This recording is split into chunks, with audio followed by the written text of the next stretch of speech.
জাহিদ হাসান দীর্ঘ বিরতির পর বড় পর্দায় ফিরেছেন জনপ্রিয় অভিনেতা জাহিদ হাসান।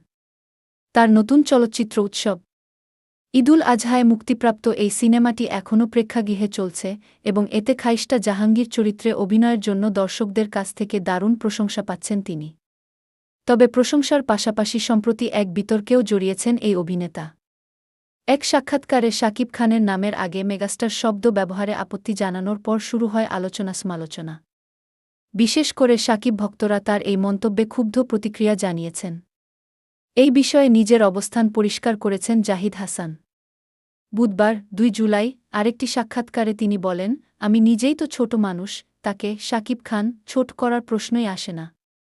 হয়তো আমার বক্তব্য ভুলভাবে উপস্থাপন করা হয়েছে কিংবা আমি ঠিকভাবে বোঝাতে পারিনি। তিনি আরও ব্যাখ্যা করে বলেন, আমি বোঝাতে চাচ্ছিলাম, যখন কেউ নিজ গুণেই বড় হয়ে যায়, তখন তার নামের আগে বিশেষণ প্রয়োজন হয় না। যেমন টম ক্রুজ, শাহরুখ খান, সালমান খান বা ম্যারাডোনা, এদের নামের আগে কিছু লাগেই না।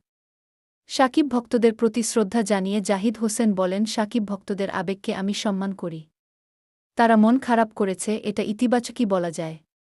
কারণ ভালোবাসা থেকেই এমন প্রতিক্রিয়া।